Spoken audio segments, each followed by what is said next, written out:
Guadalcanal, Solomon Islands, September 13th, 1942. Rain drifts in soft sheets over the jungle ridge.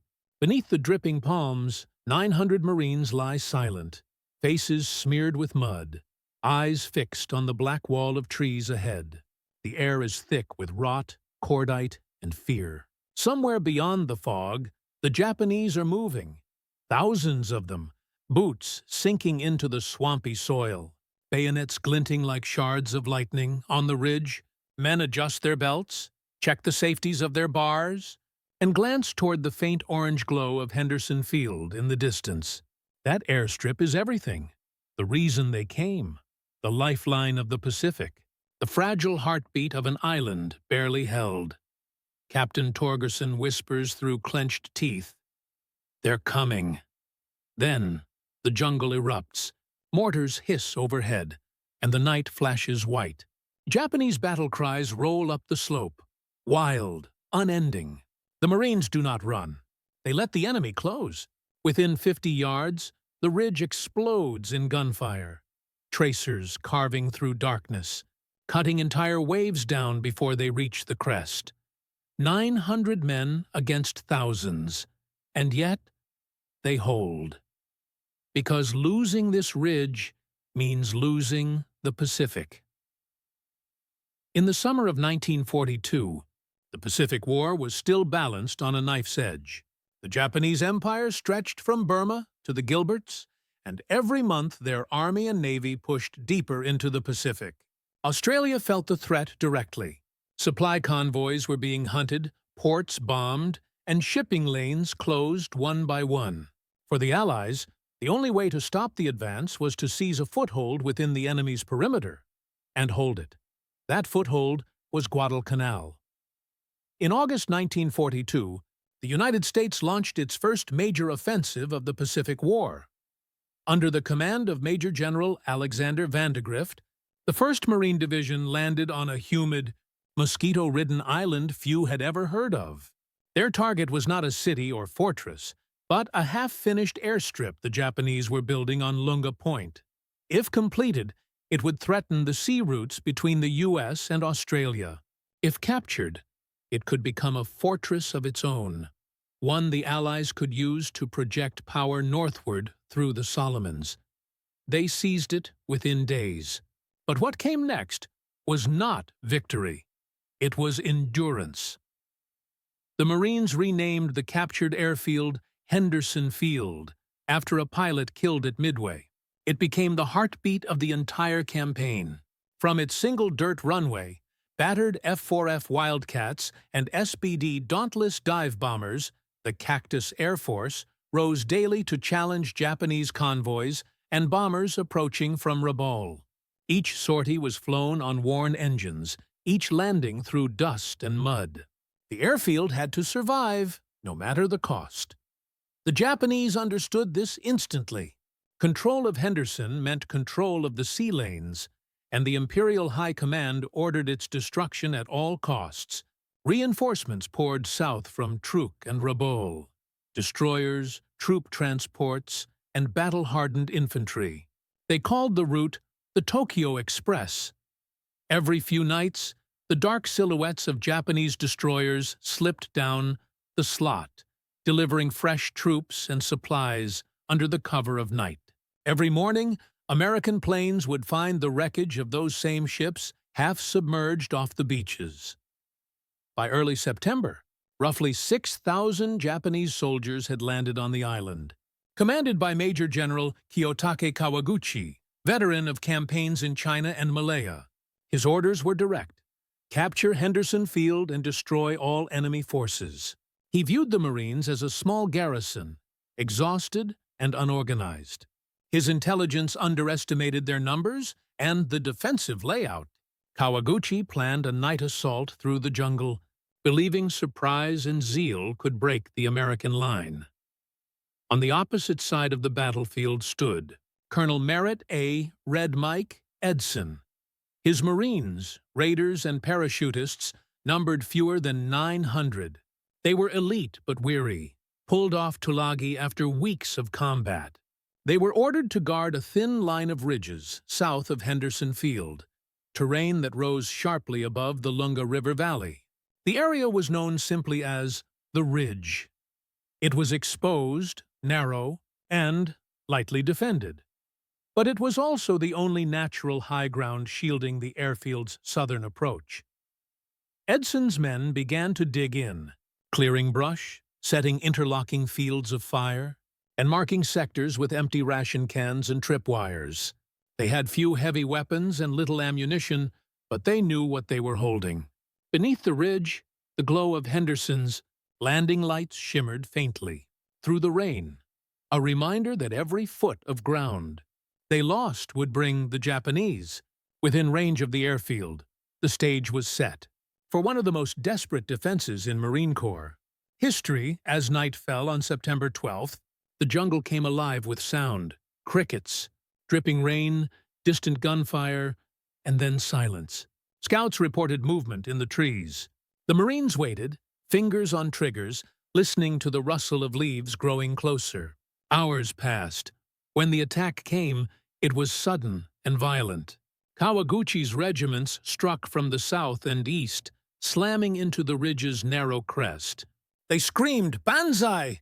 as they charged uphill, their bayonets flashing under the flares. The Marines' response was mechanical. Short, controlled bursts, flares arcing skyward, mortars firing blind into the jungle. Within minutes, the slope was a furnace of noise and light. By dawn, hundreds of Japanese soldiers lay sprawled across the hillside. The Marines had taken casualties, but the line held. Still, Kawaguchi was not done. His main force, thousands strong, was regrouping in the jungle, ready to strike again that night. The ridge had become the pivot on which the entire campaign would turn. Colonel Edson's Marines were not regular line troops. They were the hard-edged veterans of the early Pacific Campaign, the 1st Raider Battalion and remnants of the Para-Marines. Many of them had fought in Tulagi and Gavutu, clearing caves at close range with grenades and bayonets. They were accustomed to chaos, to fighting in silence and shadow. Yet on Guadalcanal, they faced something different, an enemy willing to die in waves, charging through machine gun fire with a fanaticism few had ever witnessed. The terrain they occupied was both a blessing and a curse. The ridge was a narrow, knife-edged rise running roughly north to south, with steep slopes on both sides and thick jungle hemming it in. To the north lay Henderson Field, only a few thousand yards away. To the south stretched a wall of tangled undergrowth, the perfect concealment for an advancing enemy. The soil was thin and rocky. Digging foxholes was nearly impossible.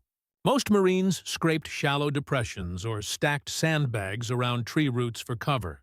It was not a fortress. It was a line of flesh and willpower. Edson knew the Japanese were coming in force. Patrols had already skirmished with scouts. The ridge offered commanding observation but no depth. If it broke anywhere, the airfield would be exposed. His men had little wire, few mortars, and barely enough ammunition for sustained defense. Still, Edson refused to retreat. He ordered overlapping fields of fire and prepared fallback positions only a few yards behind the crest. Not to withdraw, but to absorb the shock and counterattack immediately. His instructions were simple: hold this ground or die on it. Below them, General Kawaguchi's force advanced through the jungle in 3 columns, totaling nearly 3,000 men. His plan was ambitious: encircle the Marines, sever their lines, and storm Henderson Field before dawn. He believed his troops could achieve surprise, but the jungle betrayed him. Rain and tangled vines slowed movement. Radios failed. Units became lost or disoriented. Many soldiers arrived at their attack points exhausted, hungry, and behind schedule. By the time they reached the ridge's southern slopes on the night of September 13th, the element of surprise was gone. What followed became known as the Battle of Edson's Ridge, or, to the men who survived, Bloody Ridge. The first assaults crashed against the Marines' forward outposts around midnight. Japanese soldiers emerged from the darkness in scattered groups, firing rifles and shouting. Mortar rounds fell short or struck the trees, raining splinters on both sides. Edson moved calmly among his men, flashlight in hand, checking positions, adjusting machine guns. His voice, measured even in the storm of noise, anchored the defense. Every few hours, a new wave came. Machine guns overheated and jammed. Ammunition runners crawled through mud and blood to feed the lines. Corpsmen worked under fire, wrapping wounds in the red glow of flares. As dawn approached, the Marines were pushed back to a final line near the ridge's northern tip, a shallow depression guarded by a few dozen survivors. There, with nowhere left to fall back, Edson stood up, exposed, and directed fire until the last Japanese charge broke against the hill. When the sun rose on September 14th, the jungle below was silent. More than 700 Japanese soldiers lay dead. Hundreds more were wounded or missing. Marine casualties were severe, over 100 killed and twice that number wounded. But the ridge remained in American hands. Henderson Field was safe. The battle marked the first major defeat of Japanese ground forces in the Pacific. It shattered the myth of their unstoppable advance and exposed a deeper truth. Fanatical courage could not overcome prepared defenses, superior fire discipline, and sheer determination. Yet the cost of holding the ridge was only the beginning. The Japanese High Command refused to accept the loss. Reinforcements began pouring toward Guadalcanal. Infantry, artillery, and supplies ferried nightly by destroyers. Kawaguchi's shattered battalions were replaced by fresh divisions under Lieutenant General Masao Maruyama. Their goal was unchanged: destroy the Americans, retake Henderson Field, and restore imperial control over the Solomons. For the Marines, the next weeks became a grim routine of digging, sweating, and watching the jungle. They knew the next assault would come. It was only a matter of when and how many. Each night, the horizon flickered with distant naval gunfire. Each day, the Cactus Air Force rose from the battered strip, intercepting bombers and strafing barges along the coast. The ridge, once a patch of high ground, had become the symbol of Guadalcanal itself, an island held by courage, supply lines measured in blood, and men who refused to yield even when surrounded. And as September turned to October, the island began to tremble once more with the movement of thousands of unseen feet. Maruyama's army approaching through the jungle, preparing for a final, decisive assault. This time, there would be no mistake. This time, the Japanese meant to annihilate the defenders completely. The human angle, they called it the ridge. But to the men who crouched behind its roots and rocks, it felt more like the edge of the world. Sleep was measured in minutes. The heat never broke. Flies swarmed the wounded. Most Marines had not eaten a proper meal in days, only cold rations and rainwater caught in helmets. Yet, in that exhaustion came a kind of focus, a tunnel vision sharpened by survival. Colonel Edson's quiet authority was their center of gravity. When he walked the line, he didn't shout orders. He simply spoke in a calm, clipped tone, checking each squad, patting shoulders, crouching beside gunners as the sky flashed with incoming fire. Men remembered that calm for decades. "He made you believe the line would hold," one raider later said. When the mortars fell and flares turned night to red daylight, those words were enough. Some Marines tied bandages with one hand while firing with the other. Others hauled ammunition through fields of bodies to keep the guns alive. At times they thought of home, of cool streets, laughter, the taste of coffee, and then forced those thoughts away. There was only the ridge now. There was only survival, hour to hour, trigger pull to trigger pull. The tactical angle Edson's genius was not brute defense.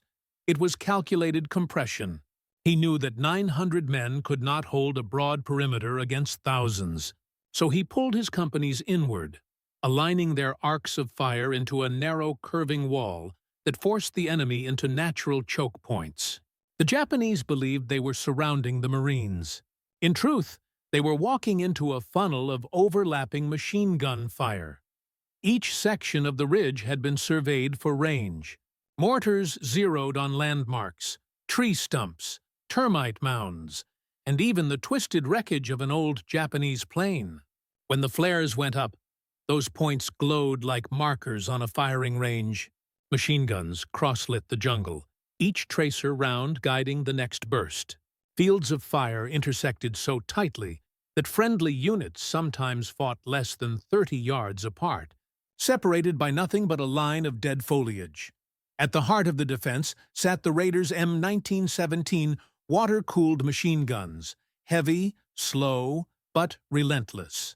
The gunners kept them alive with buckets of water hauled from shell craters. When belts ran out, they stripped ammunition from fallen comrades, feeding the guns until barrels steamed and glowed cherry red. The Japanese charged again and again, only to meet the same storm. Short, disciplined bursts that turned the jungle floor into a graveyard.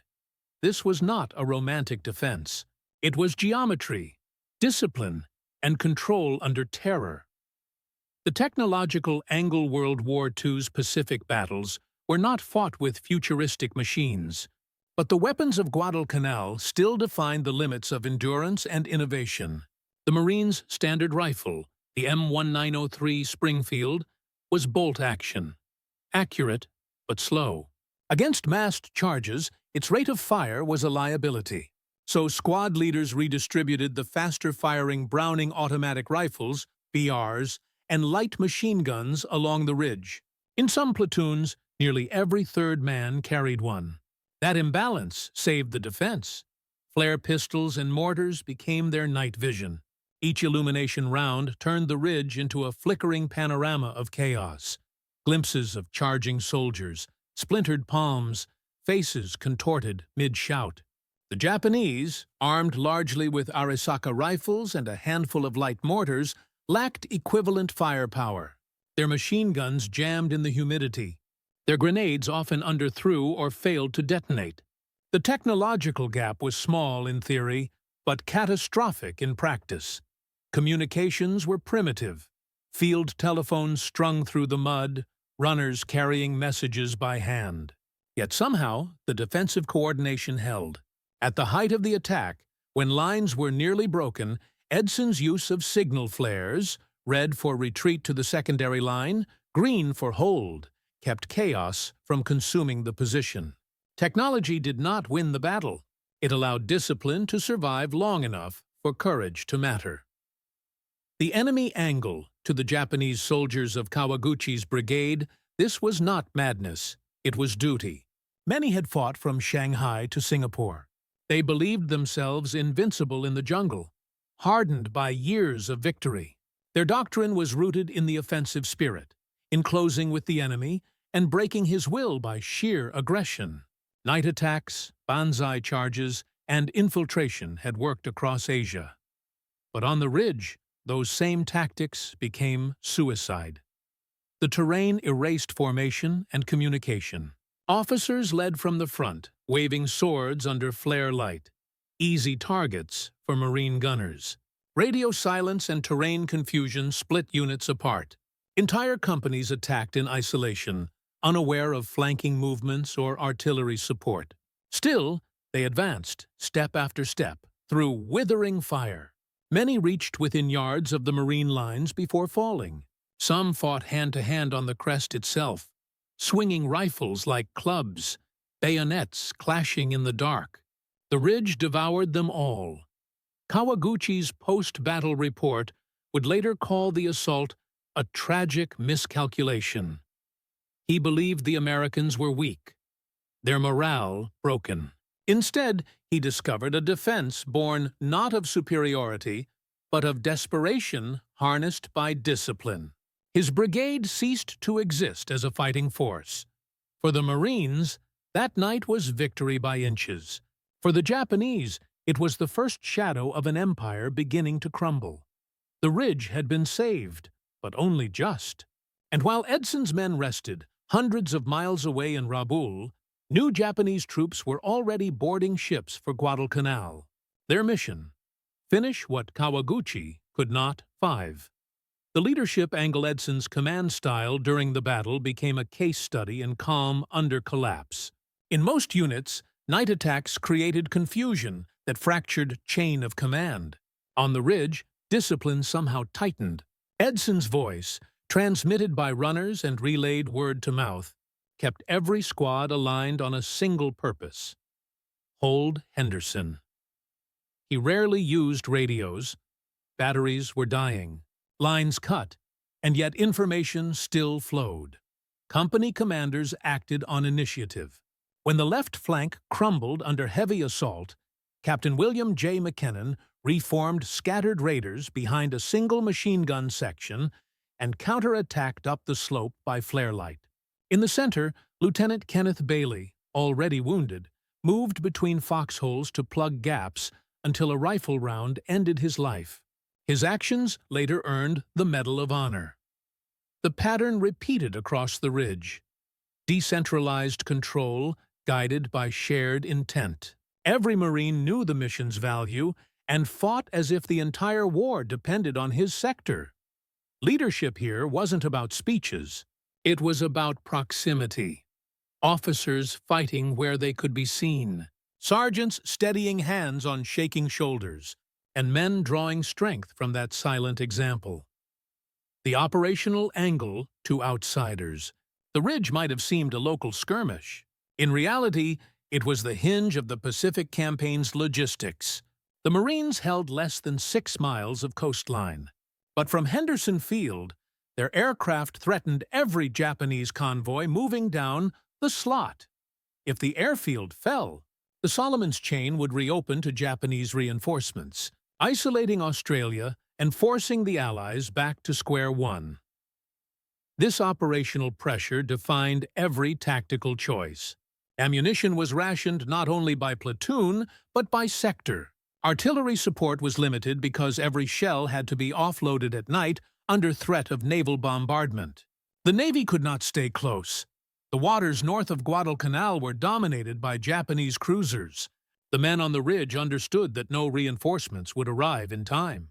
They were the line between a functioning airfield and a useless strip of coral. When daylight came after the battle, Henderson's Wildcats still took off, battered, patched with tin, but flying. That single fact reshaped the Pacific map. From then on, every Japanese attempt to move supplies through the Solomons faced daylight attack.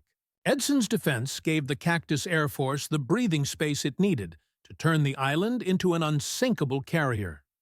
7. The moral angle bloody ridge left psychological scars deeper than the physical wounds.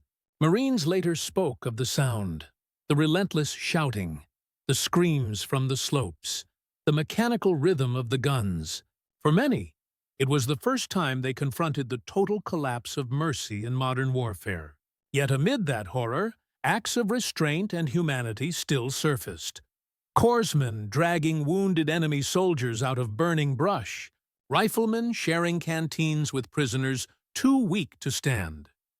For the Japanese survivors, retreat carried its own moral weight. Imperial doctrine forbade failure. Many officers took their own lives rather than report defeat. Kawaguchi himself attempted suicide but was found and rescued by his staff.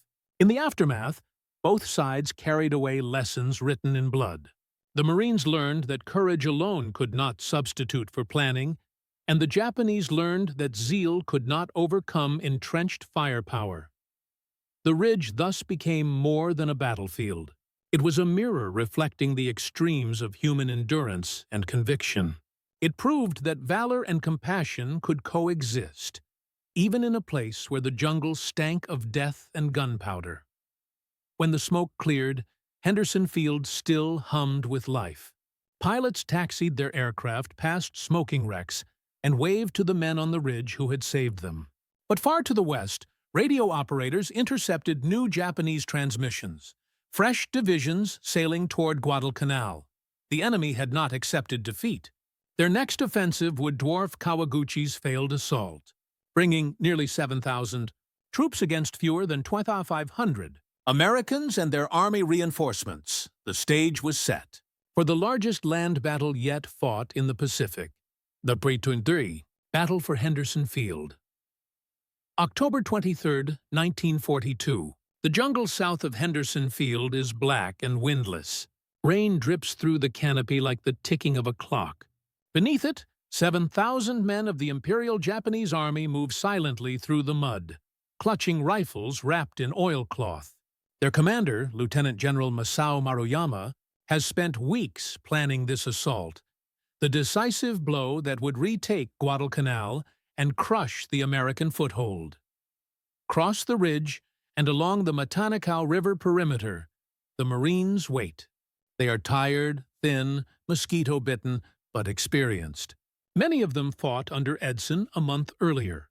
Now they dig deeper, reinforce bunkers, and wire the perimeter around the airfield itself. This time, the battlefield is not a ridge. It is the lifeline of the island. The Americans know they are outnumbered. Patrols have vanished. Reports from scouts whisper of columns moving through the jungle to the south. But intelligence is vague, the terrain impossible. Colonel Chesty Puller, commanding the 1st Battalion, 7th Marines, sums it up with blunt clarity. They'll come straight for the airfield, and we'll stop them right there, the night of the 24th. At 22:30 hours, rain begins again. Sheets of it. The jungle steams under the downpour. Then, faintly, comes a sound. A wooden clatter, like sticks striking stone. Moments later, Japanese mortars open up, their shells arcing over the trees and landing among the marine foxholes. The battle for Henderson Field has begun. Maruyama's plan is intricate, but doomed.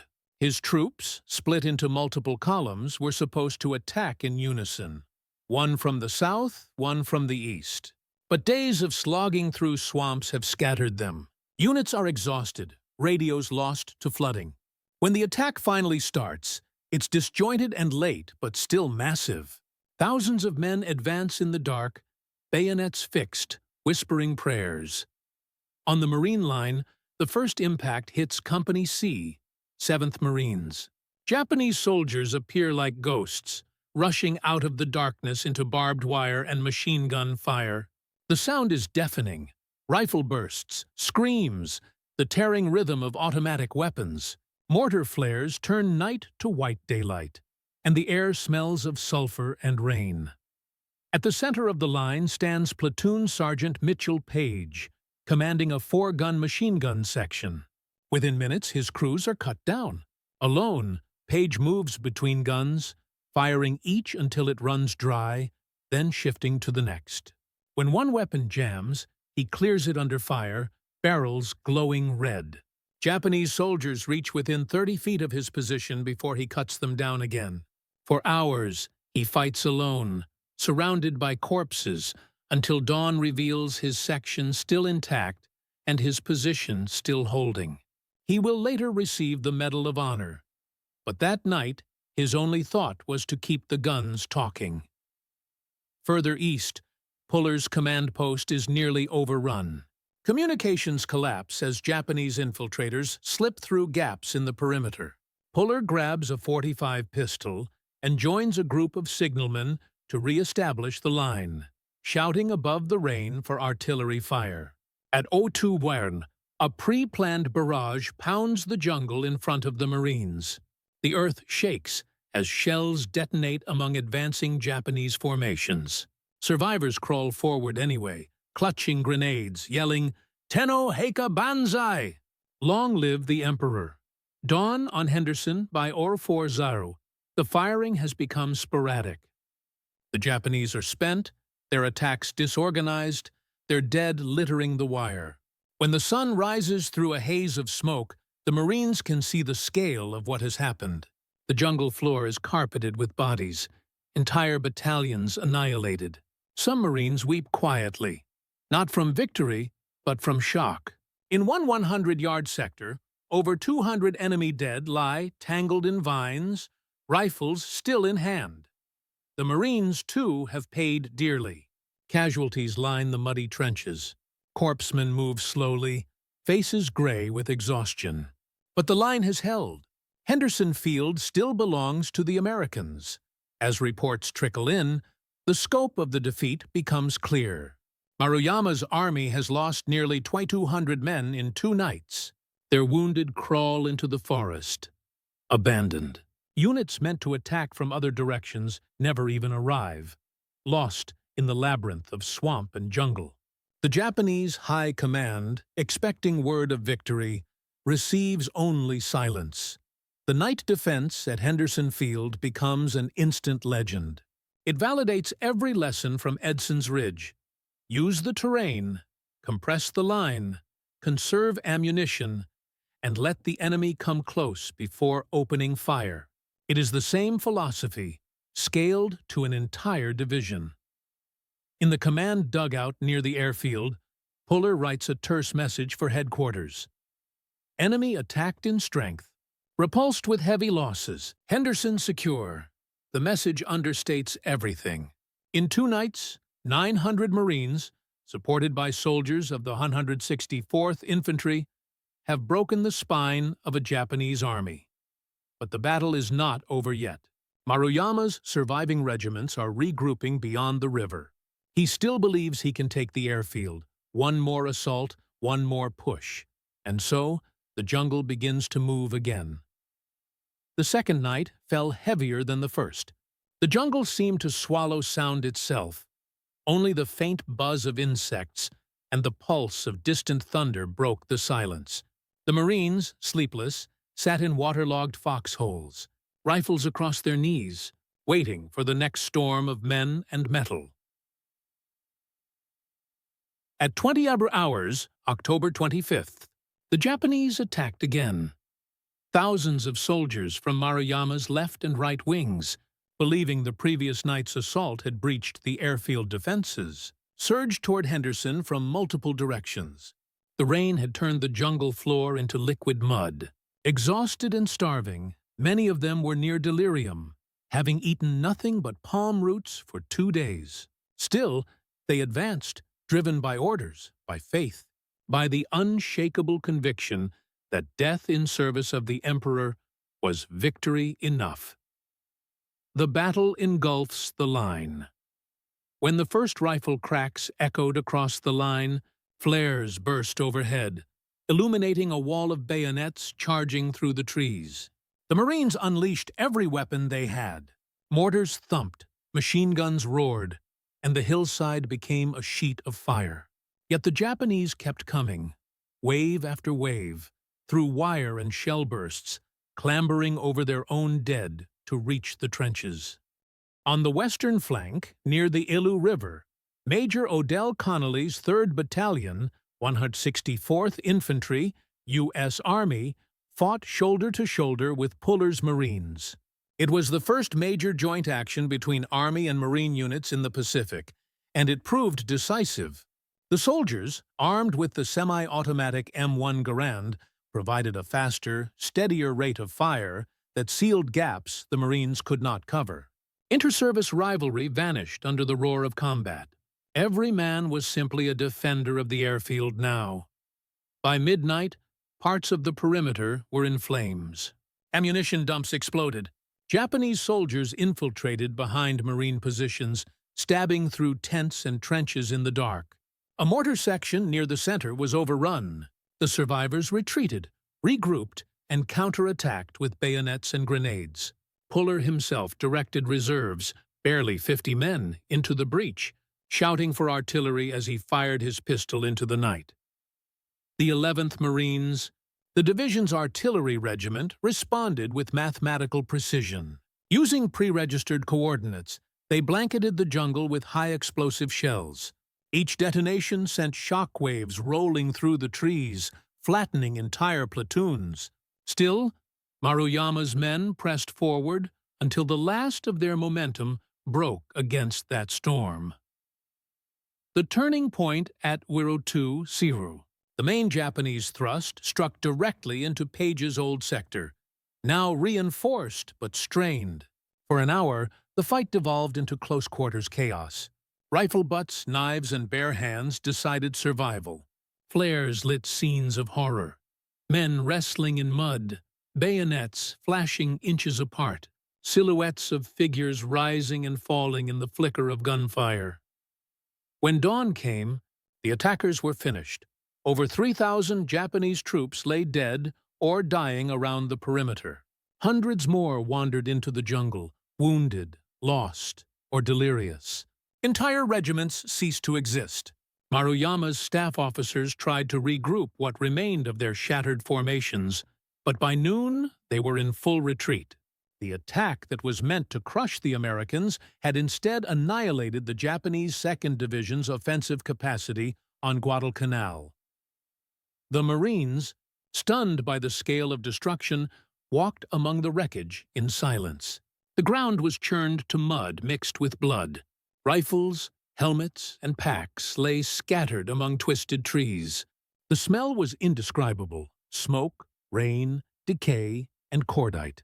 Corpsemen moved among the fallen, giving water to those still breathing, friend or foe alike. Henderson Field stands. At Henderson Field itself, operations never stopped. As the last shots faded, ground crews pushed wrecked planes aside and cleared the runway. Within hours, Wildcats and Dauntlesses were airborne again, strafing the retreating Japanese columns to the south. From above, pilots radioed in disbelief. "They're everywhere! Thousands of bodies!" The jungle below looked as if it had been raked by fire. General Vandegrift's command report that evening was concise, almost cold. Enemy attacked in great strength. Attack completely repulsed. Enemy losses extremely heavy. Behind those words lay the real truth. This was the breaking point of the Japanese offensive in the Solomons. The battle for Henderson Field proved beyond doubt that Japan's ground forces, for all their courage, could not overcome prepared defenses supported by air power and artillery. It was the Pacific's first true large-scale land victory for the United States, a signal to the world that the tide was shifting. The silence. When the rain finally ceased, the island fell eerily quiet. The Cactus Air Force roared overhead, but on the ground, only the caw of crows and the rustle of leaves disturbed the stillness. Marines sat on ammo crates, staring at nothing, too numb to speak. They had survived the unimaginable, but they knew the campaign was far from over. Every night, Japanese destroyers still shelled the beaches. Every day, bombers still tried to erase the airfield. Yet something had changed. Guadalcanal was no longer an island barely held. It was an island defended, blood-earned and unyielding, and deep in the jungle. Maruyama's surviving officers burned their unit flags rather than carry them home in defeat. For the first time in the Pacific War, the Japanese army had failed to achieve its objective, even at the cost of near-total destruction. The road to Tokyo would be long and brutal, but it began here, in the mud, rain, and fury of a narrow strip of earth defended by men who refused to break. The guns fell silent, but the consequences of that silence would echo across the Pacific for months to come. For 3 days after the battle, the skies over Guadalcanal were filled with smoke and vultures. The air hung thick with the sour-sweet stench of decay. Everywhere, the jungle bore scars, splintered palms, uprooted trees, and craters that still steamed from artillery bursts. Marines worked in silence, collecting bodies for burial. Some were their own, most were not. In certain sectors, the corpses of Japanese soldiers lay piled shoulder-high, where repeated assaults had collapsed into heaps of flesh and steel. There was no triumph in it. The men were too exhausted to celebrate. They spoke little, eyes hollow, hands trembling as they dragged ponchos over the dead. Chaplains moved among them, reading prayers no one quite heard. The ridge and the airfield had been saved, but at a cost the living would carry forever. Colonel Puller walked the lines in the aftermath, boots squelching in the mud. He paused over each destroyed gun emplacement, each shattered bunker, nodding quietly to the Marines who saluted him. He knew what they had done, what it had taken. "You've done your job," he said simply, his gravel voice almost lost under the drone of flies. That's all a man can do. Counting the cost, the scale of Japanese losses was staggering. Out of roughly 7,000 men who had attacked Henderson Field, fewer than half made it back to their own lines. Estimates placed over 2,200 dead and nearly 3,000 wounded or missing. Many of those wounded would die within days, abandoned in the jungle without food or medical care. The 2nd Division ceased to exist as a coherent fighting unit. In Tokyo, the news was suppressed. In Rabaul, staff officers wept as they read Maruyama's shattered reports. American losses, while far lighter, were still painful. Around 80 Marines and soldiers were killed and several hundred wounded. Each one represented a friend, a comrade, a man whose foxhole was now empty. Henderson's medical tents overflowed with the injured, treated by Navy corpsmen who themselves had gone days without rest. Supplies of plasma and morphine ran low. The wounded were laid side by side under canvas, rain dripping through holes in the roof. And yet, Henderson Field itself had never stopped operating. Even as burial parties worked the slopes, the Cactus Air Force launched mission after mission. Dauntless dive bombers hunted Japanese shipping in the slot, while Wildcats intercepted bombers still trying to reach the island. Engineers patched the cratered runway with crushed coral, sweat pouring down their faces as they shoveled in the equatorial sun. Every takeoff, every landing, felt like defiance. The Japanese withdrawal far to the west, what remained of Maruyama's army staggered through the jungle. They had no rations, no medical supplies, and little hope of rescue. Men crawled on hands and knees, drinking from puddles, eating grass and bark. Some were shot by their own officers for refusing to move. By early November, only fragments of the once proud division reached friendly lines on the upper Mataniko. Entire regiments had vanished. The Japanese command tried to reinforce Guadalcanal twice more, sending fresh troops down the slot. Each time, air attacks from Henderson and naval battles in the surrounding waters tore their convoys apart. The Tokyo Express became a nightly funeral procession, ships racing in at dusk, unloading under fire, and fleeing before dawn. The cost in men and ships grew unbearable. After Henderson, the Imperial Army's confidence began to crack. Officers who once spoke of swift victory now whispered of attrition, of exhaustion.